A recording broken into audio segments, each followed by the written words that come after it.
ते अंत्यविधीनंतरच्या आठवड्याचे दिवस होते. तिने आपल्या मेहनती शाखा व्यवस्थापक पतीचा अंत्यविधी गेल्या आठवड्यातच आटोपला होता.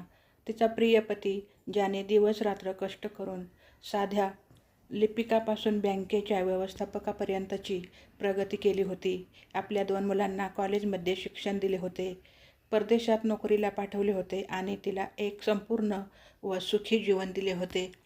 अंत्यविधी होऊन 1 आठवडा झाला होता. ती त्याच्या अलमारीत त्याने जपून ठेवलेली कागदपत्रे आणि फाईल शोधत होती, तेव्हा तिने एक गुप्त कप्पा पाहिला. तिचे हात तो गुप्त कप्पा उघडताना थरथरत होता. तिला आपल्या पतीबद्दल कोणतंही असे गुपित उघड व्हावं असे वाटत नव्हते, ज्यामुळे तिच्या मनातल्या आपल्या पतीच्या सुंदर प्रतिमेला धक्का बसेल आणि त्याची विश्वासार्हता तो मेल्यावर गमावून बसेल. तरी पण तिने तो कप्पा उघडला. काहीतरी हलका आणि कागदी स्पर्श तिला जाणवला आणि हळूहळू काळजीपूर्वक तिने 1 नाही, 2 नाही, तर 12 पतंग बाहेर काढल्या.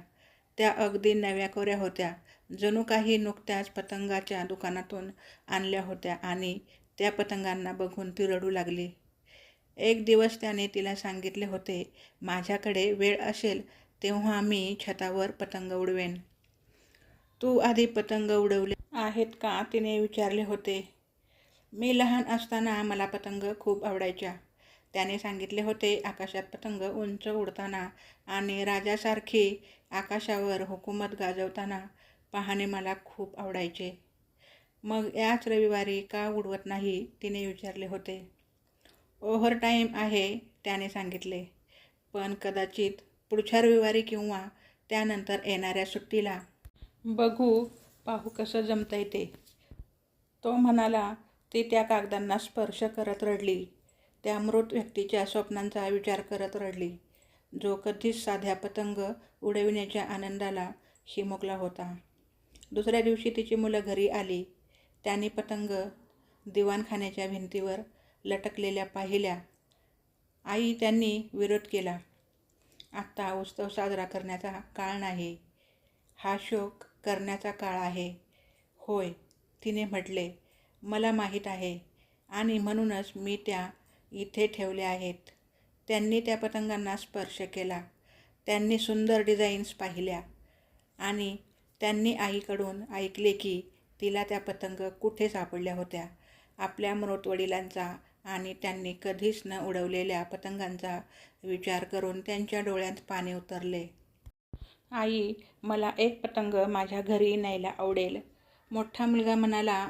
"आणि मला एक माझ्या घरी हवी आहे," दुसरा मुलगा म्हणाला. तिने त्यांना पतंग दिल्या. तिचं हृदय आनंदाने भरून आलं, जेव्हा मुलांची पुढच्या आठवड्यात तिला फोन आला, "आम्ही तुला न्यायला येत आहोत आई. आपण वीकेंड कॅम्पिंगला जात आहोत." "कॅम्पिंग?"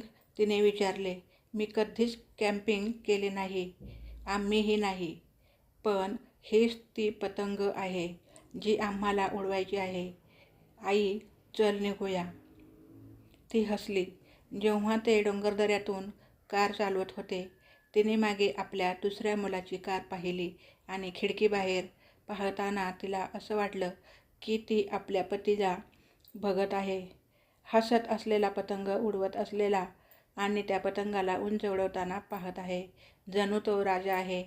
अलमारीतल्या त्याच्या दुःखी पतंगांनी त्याच्या मुलांच्या पतंगांना पंख दिले आणि उंचच उंच आकाशात उडवले. आणि तुमचं काय, माझ्या मित्रांनो, तुमच्या पतंगाही अलमारीत सापडतील का, की त्या आकाशात उडतील? तुमच्या स्वप्नांचा पाठलाग करा. जे तुम्हाला आवडते ते करा, जोपर्यंत तुम्ही ते करू शकता. नंतर फार उशीर होईल. बऱ्याच गोष्टी आहेत ज्या तुम्हाला करायच्या आहेत किंवा सांगायच्या आहेत, परंतु विलंब त्या स्वप्नांना आणि इच्छांना वेरून टाकतो आणि त्या अपूर्ण स्वप्नांना इथेच तुम्ही हे जग सोडून जाता. तसं होऊ देऊ नका. आपापली पतंग बाहेर काढा आणि बेछूट ह्या अक्षर निळ्या आकाशात उडवा. चला मग पतंग उडवूया. व्हिडिओ आवडला असेल तर लाईक, शेअर, सबस्क्राईब करा. धन्यवाद.